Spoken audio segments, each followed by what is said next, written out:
thoughts on the recent decisions about they're forcing you to get a paternity test, those kinds of things? What now? Excuse me. There was a ruling that they're asking you to take a paternity test. Any comment on that?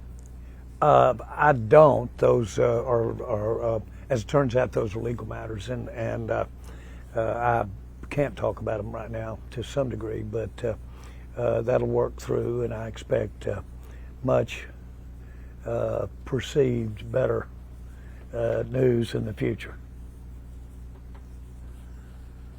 So where do you stand with your team? I know you at the Senior Bowl you had said we're all in, and that's drummed up a lot of interest from fans. Just where do you stand with this organization right now? Well, first of all, after the dust settled of the disappointment of our loss, I think that the positives that we have, and I'll start with Dak. Those positives, he had one of the best years, as you all know. But the thing that I would point out is that we think that, and a lot to do with the fact that Mike McCarthy is right there involved in the Dak's play more directly and more involved in the offense. We think that really showed real results in a positive way last year, and think that there's a lot more to come, and not just nuances. I think there's a big positive as to what we can do to even improve on how Dak played last year. And so all of that gives me a lot of promise for what we're doing, the direction that we're going. And so that's a big positive. So we'll see. We're going to be working on his contract as we get into the future. Get into the future days of this coming year. And what we do there or don't do, I couldn't say at this time. But the main thing is that he's going to be our quarterback this year. When you say this year, that it's still understood. I don't you take want that. years to come as well. Okay, I shouldn't have said this year. He's going to be our quarterback. Okay. Okay. Since we're all friends here, take this year off. Okay. I've got my mind all in, as far as we're going to do everything that we can do to have this year be as successful as it can be. And one of the reasons I feel good about it is because Dak is for sure our quarterback. When you say you're going to do all in to do it, be as successful as you can be, what does that look like? Is that it's many things. How are you going to do things differently than in the past to be all in this year? Well, I will assure you there'll be some things done differently, because we're going to be working on different players and drafting different people. Mm-hmm. And so just the very nature of it is different. Okay. Different people, or different, we've got different coaches. Right. But I think the attention that the nuances of where we are with the cap, the nuances of where we are with our position in the draft, the nuances of where we are with our free agents, that we get that involved in the definition of we're all in. As you would look at every one of those aspects, and I probably left off for that many again, then we're going to be doing every solution, or working toward the solution being to win this year. Every solution. And that's what I mean all in. We won't put a lot of things and get value when we can get more value now, or get more value in the future. We'll be all in this year. And that could be in any area. It will be in any area. But it certainly doesn't have to just be in free agency, or it doesn't have to just be in the draft. An aggressive approach to the draft, trading up with a lot of picks, or trading down with a lot of picks.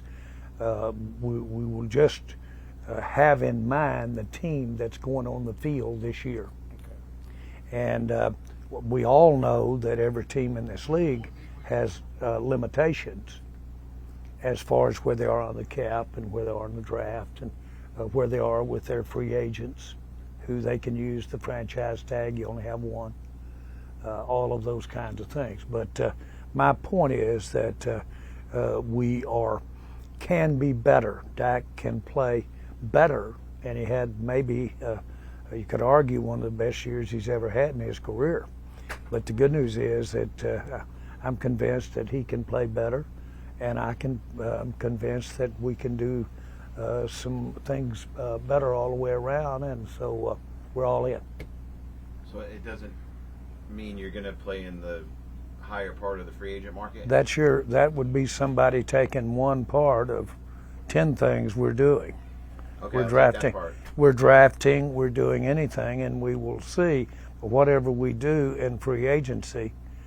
It would, with everything else in mind, where we are in the cap, where we are with our own contracts, where we are with what we might be able to draft. We'll take all of that in mind, and we'll be making a decision that helps us win now.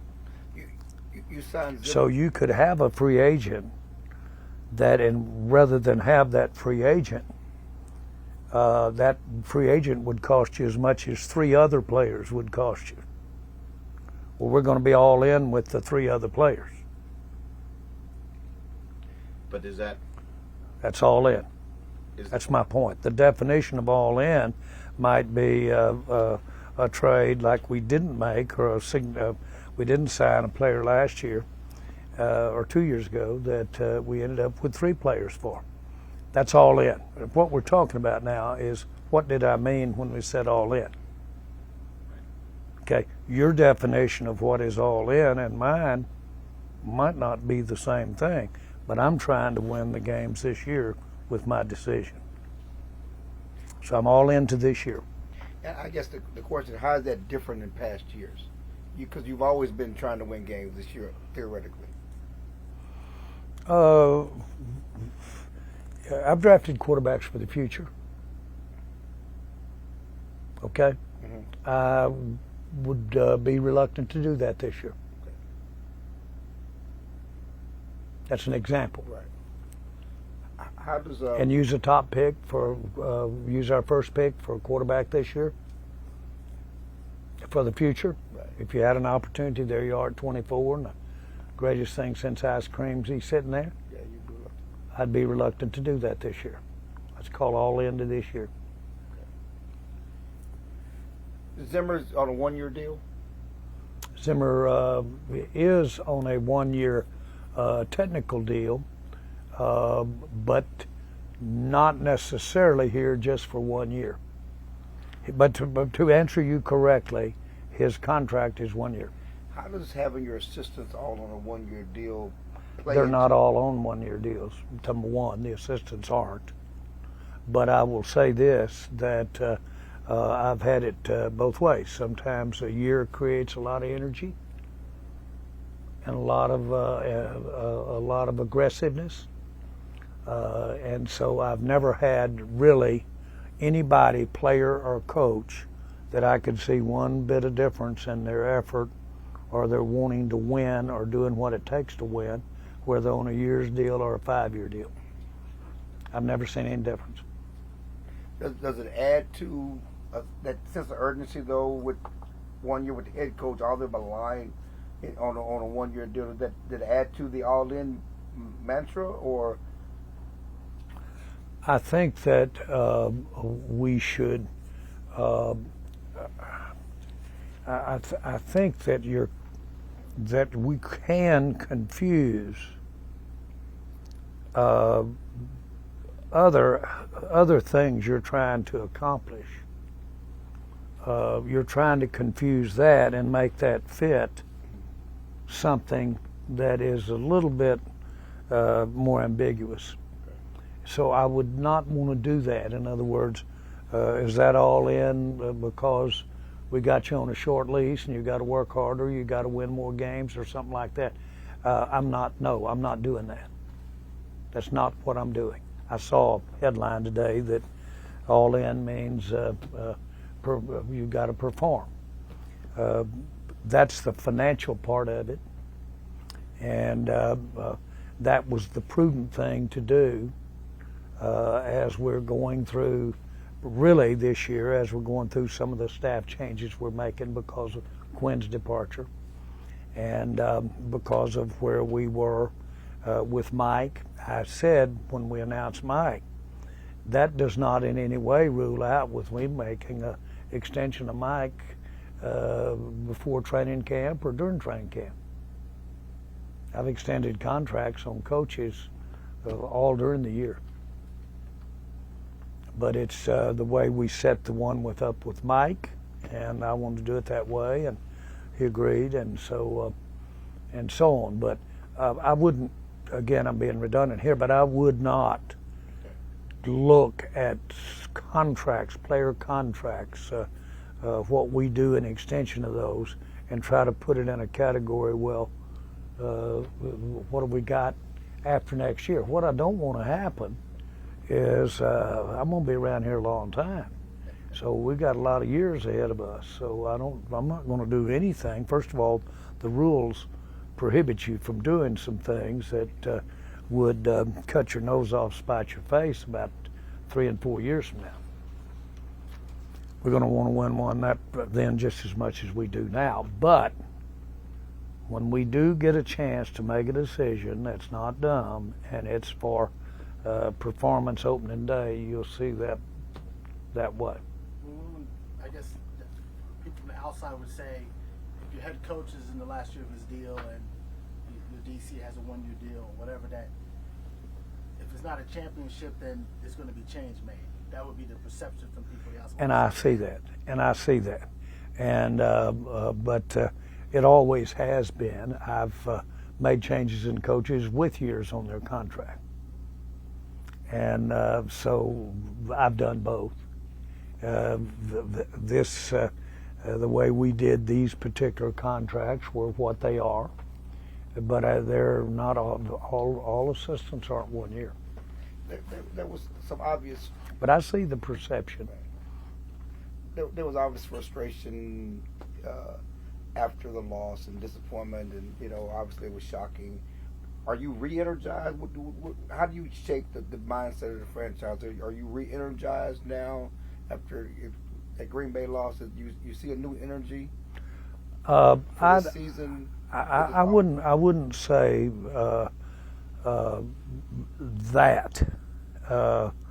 that I'm energized. What I would say is I'm resolved.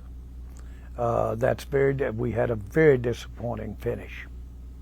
We had a really, in my mind, top year before we lost the last football game. And we had some great coaching, and we had some great playing. We stunk it up in the last football game. You don't throw all of the stuff out because of what we did in the last football game. That should be obvious. That's what we're doing. I'm really selectively picking the good things we've done and being energized about those. And I'm taking the things we didn't do good and fed up with that. So you've got really that much, maybe the swings are more between what you're frustrated with and what you're happy with. I'm very pleased with how Dak progressed. I am not to the stage of saying, well, I've had it, I'm fed up in any way with Dak. What I'm encouraged by is that by all accounts and everybody around him, and including him, believe that he's going to be better and is getting better.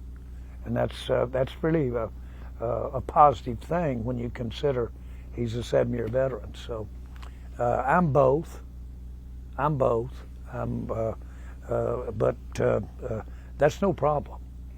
I've had a life of having some stuff that was so bad that I just stuck my head in the hole in the sand and like an ostrich, and went over to something that was going better.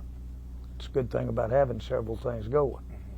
But then I'll get back around to it. I don't leave anything just enough to create a gap. So I've frankly lived a life where I had some bad things going a lot and had some good things going at the same time. I don't want to get philosophical here, but that's what we've got here with this team and with the way I look at this team. Very good things to build on this year, things that if we can get going, we can compete at the top level. But we've got some things that really urgently need to be fixed. What are some of those things? Well, of the kinds of things you'd look at, we need some better help in a run game, period, both sides. The things you guys have been pointing to. Need some help in that run game. We certainly need to really be more disciplined relative to penalties at critical times, untimely penalties,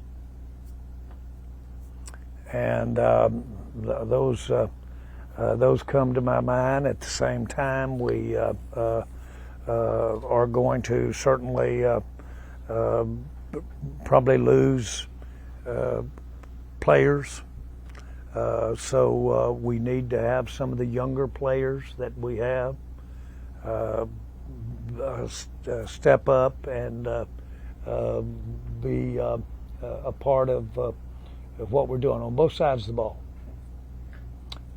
So it's not an unattainable situation to have the deep disappointment and frustration that our fans and I have, and we all have, about how we ended.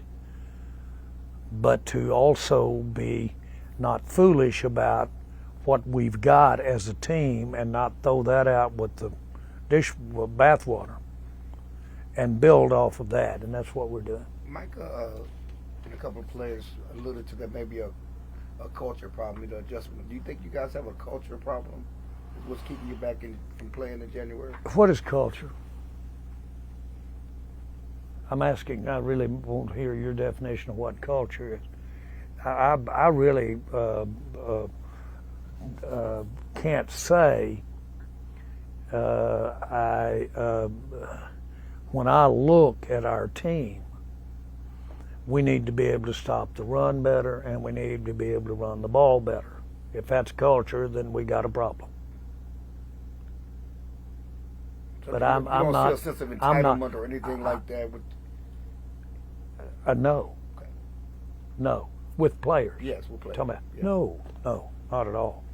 Our players that and many deserve to feel good about themselves and feel good about the plays that what they have contributed to the team. But those happen to be the very same players that get down on themselves more than anybody when they don't play well. That is not a problem on this team at all. We don't have anybody pointing it over there at somebody else. They're pointing it at their own mirror. So I'd guess that could be defined as some culture. But I don't see that on this team at all. I think Mike McCarthy has done an outstanding job of having the right kind of atmosphere that can win and win more than winning the playoffs. What's the next step for Micah Parsons? What do you need to see from Micah Parsons, and how do you think Mike Zimmer helps him get to wherever that is? Well, I think Mike appreciates the ability of Parsons to move around and give the offense a lot of different looks. I think he appreciates him as a pressure player.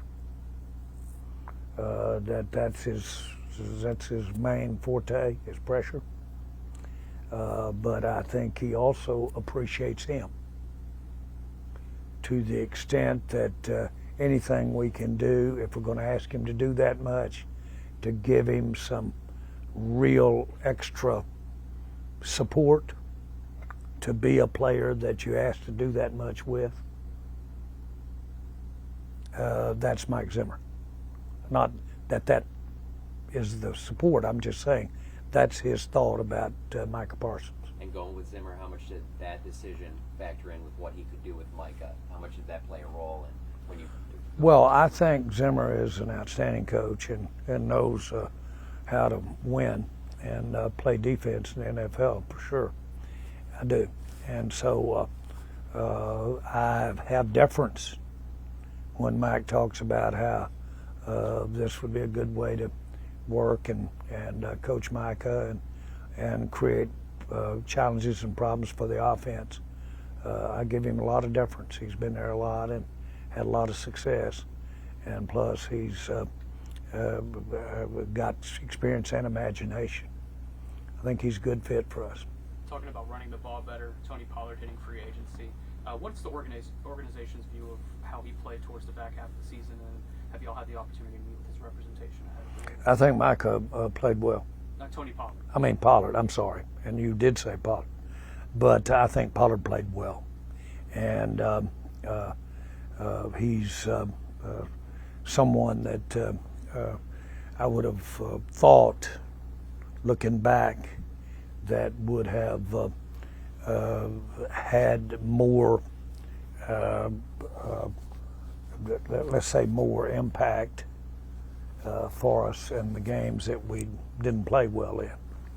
And but that running game, of course, is a product of not only the back but the blocking and the complete offense. But when I looked at him, I have done that with our coaches. I've done that with our scouts. He played well. And then stopping the run, needing bigger bodies on the defensive side of the ball, those front two levels. How big of an emphasis is that for you guys this offseason? Well, I think we everybody knows that we were not what we were early, and that had as much to do with our we got thin at linebacker, and we probably tried to, because of our availability of an alternative, we got read pretty good by the opponent, and they did a good job on us with the run game. And so that, in saying an assessment of what happened to us, gives you the answer. In other words, you need to not get as thin at linebacker, and you need to what you need to be emphasizing with the linebacker is helping stop the run.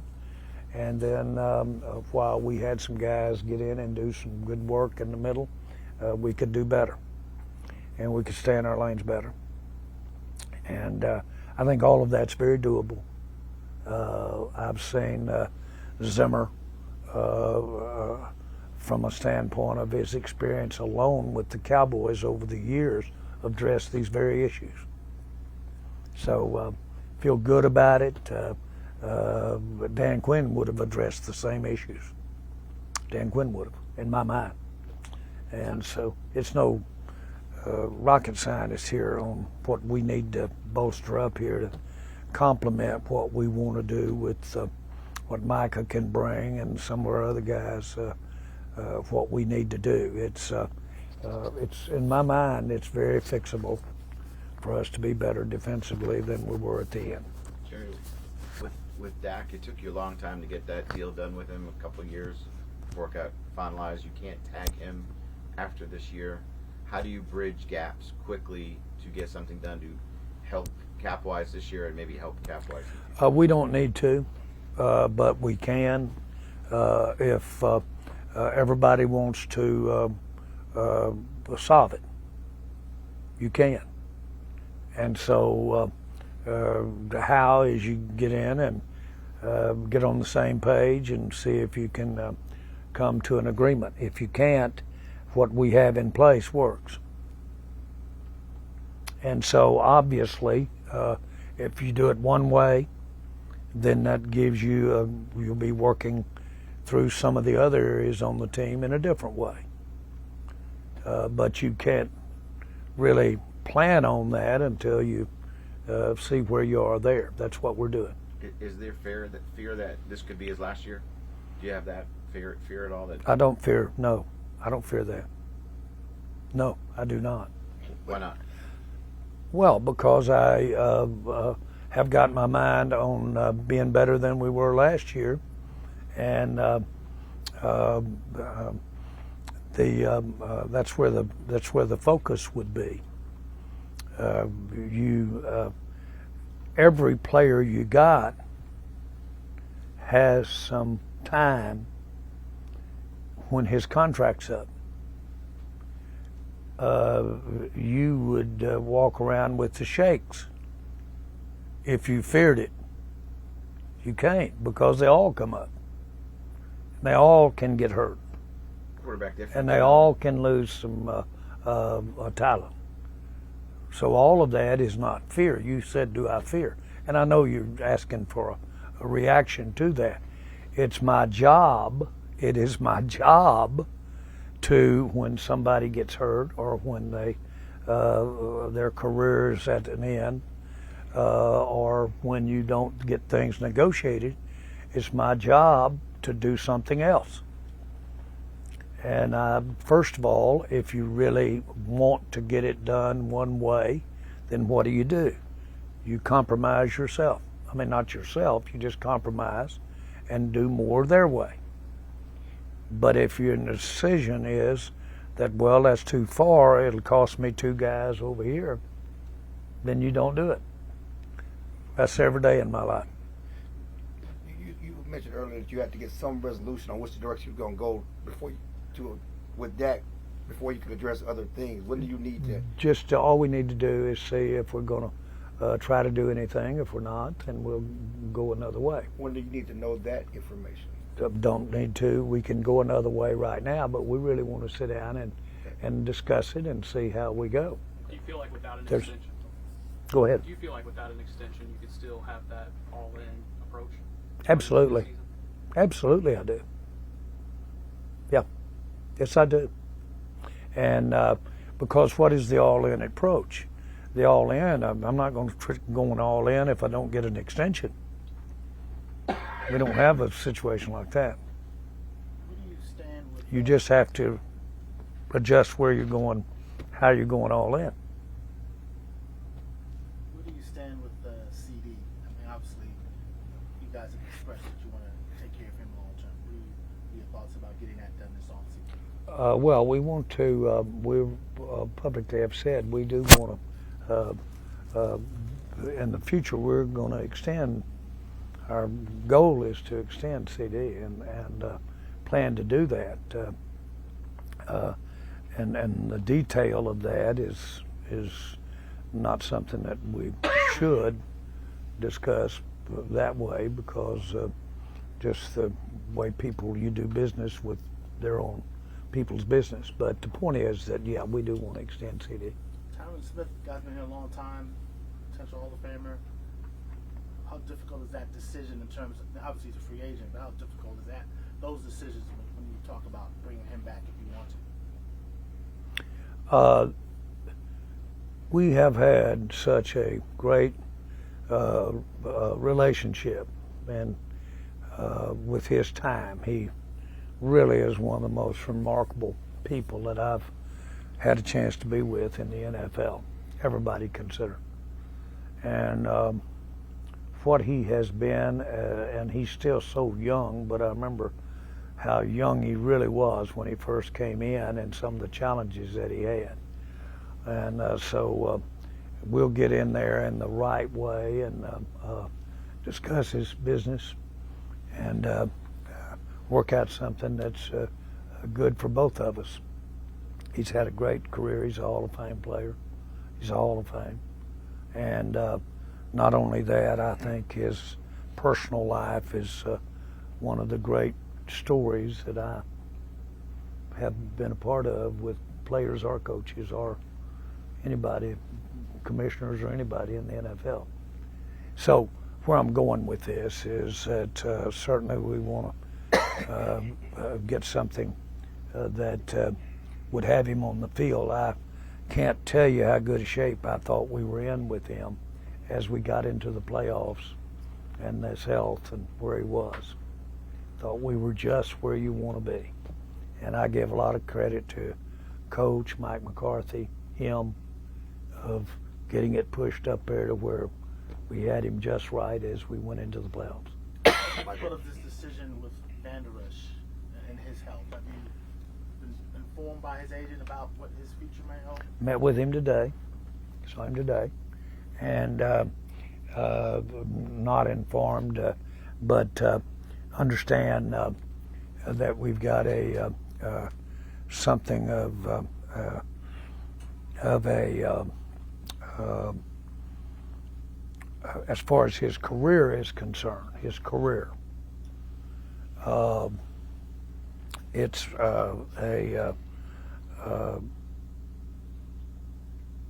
it's not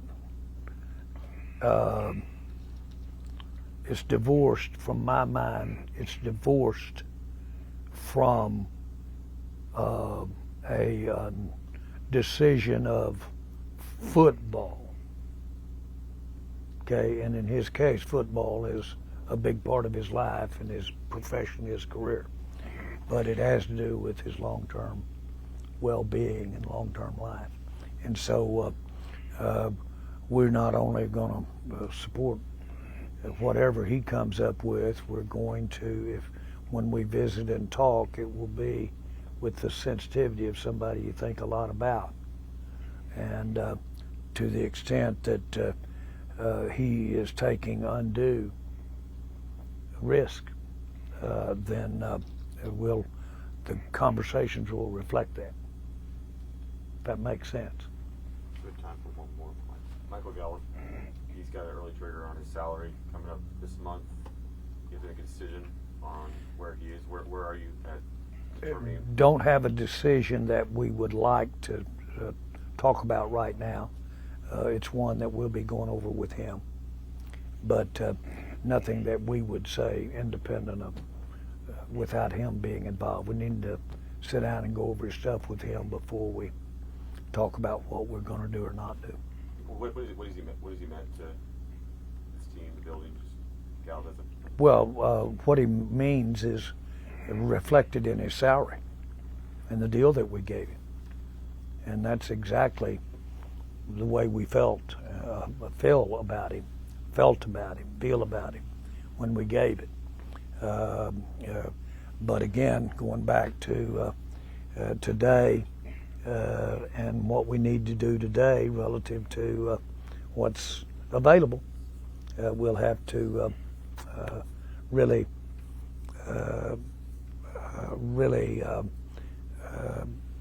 consider it.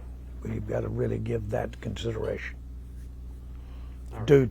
Because of Michael Gallup, as far as a player, is just what we did when we made the agreement with him. Okay, but we've got some other considerations we have to consider right now too. We'll go over that with him. How do you feel right now about Trey Lance compared to when you guys made the trade for him? Like, what have you heard from the coaches? Just kind of how do you feel about what his future might be? Era is really up. He's every bit he's exceeded expectations as a person, as a worker, as a character. He's got unique skills. He's very much what we had planned on, hoped, and when we gave the pick, we knew we would be paying the bonus right now.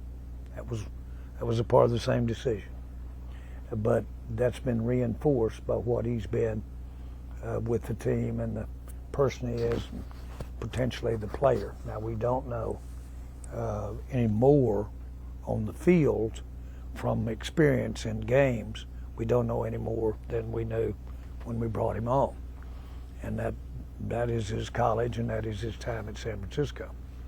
So we didn't get to see that. What we do know, though, is what he's done at practice and what he's been. Well, by basic, I want to be real clear. We don't know about his game experience. his competitive experience, but we do know about his practicing and things he's done there. All plus. Do you expect a competition with him and Cooper in camp and preseason next year? Is that your expectation? Yes. Get back to Zimmer for a minute. You talked about discipline on defense. What do you think Zimmer's attitude, mentality, the way he goes about his coaching will help benefit this defense? And beyond scheme, will he bring some accountability maybe with the penalties and stuff? Is that what you expect him to bring into the locker room? Yeah, I think first of all he his whole life is football. You say, well, it's Dan's football. I'd have to go, I guess, to personality, and both of them are outstanding people and coaches, and both of them professionally have had their ass kicked professionally and have lived to tell about it, and who you want to be in a foxhole with. Both of them do. They do it different ways. Both of them are genuine as they can be, real. They're very real, both of them, and that really comes across with them. They relate to players, the people that know Mike Zimmer and the players that know him and what have you, Dion, guys like that, you name them, Pac-Man Jones, all the guys. They left us and went with him, Cincinnati. Went with him to Cincinnati. Tells you what I know. He's there, but he's no shit. I mean, boy, he's straight talking. He's not with anybody. He's not out of character doing that at all. I said, does this team need that? No. Well, I don't know. I think we all need it.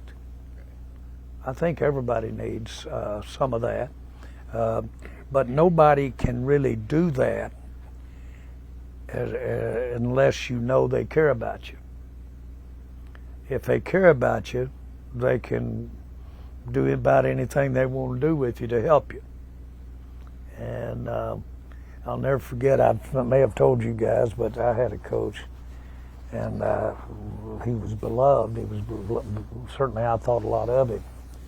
And we stunk it up, and I did, and against Mississippi and Ole Miss and Little Rock. We came home and we were at Fayetteville in a team meeting, and Stephen was about a year old. And so this coach rakes me over the coals in the meeting in front of the whole team, a bunch. Meeting's over, I go out in the hall, and he comes out and said, "Jerry, how's Stephen?" I said, "What, Coach?" He said, "How's Stephen?" I said, "Stephen? How could you even ask me about Stephen? You've made me crawl under the desk in there. I've never felt anything like that. Don't you ask me. You don't give a shit about Stephen. Give a shit about me." Well, boy, he goes, "Oh, Jerry, you missing it. You missing it, son." He said, "I know more important to you than anything in the world is to be a football player. I know that. And I'm trying to help you be that. And that's my way of trying to make you better.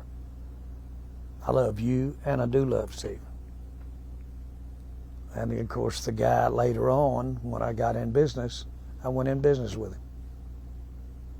Same guy. What kind of business? It was insurance. So he was a beloved coach, and he actually had a little something to touch Stephen when Stephen went back to school up there at the time. But bottom line is Zimmer. That's the way Zimmer might do it. I could picture that with Adam Jones talking to Zimmer, or Dion talking to Zimmer. It's got that kind of stuff. Jerry, for years you guys have been able to get deals done with the guys like Romo and Witten, Terrence Newman, D-Ware, all those guys. Lately, it's been more of a challenge. Why do you think that is? Has it become more transactional here in recent years with players and how they deal with things? Just a generation of, I don't know if that's a generation with those guys, but what's been the change? I was in New York, and had this player, and we just won the Super Bowl. And I was talking to him and his agent, and I was on the phone in New York. And I said, now we all get this all done. And I said, I said, we need to come over and get it signed. He said, I'll tell you what. He said, I'm going to come over, all right. I'm going to pick my ring up, Super Bowl ring. I'm going to pick it up, but I'm cleaning my locker out. So I hung up in New York, and I went out on the town in New York. And Stephen was back in Dallas. And I said, I'm just going out on the town because this guy was tough. We'd lost our first 2 ball games after winning the Super Bowl. I go out on the town. I don't show up back to my room till about 1 or 2 in the morning, and light was blinking. You didn't have cell phones. What I'm talking about. Because you ask how players are today. Well, Emmitt Smith had tried to call me back and said, if you pick me up in Atlanta, I'll come in with you and we'll ride in and we'll sign. Well, I'd been out and they couldn't reach me for about 8 or 9 hours. So anyway, I went through, picked him up, and we went to Dallas. But Emmitt was out, held out 2 games. We lost the first 2 games after we'd won the Super Bowl. Charles Haley threw a helmet at me in the locker room and at me, stuck it up in the sheetrock over on the deal. It was a hard time. So that didn't just come lately about players. They've been doing that a long time. All right.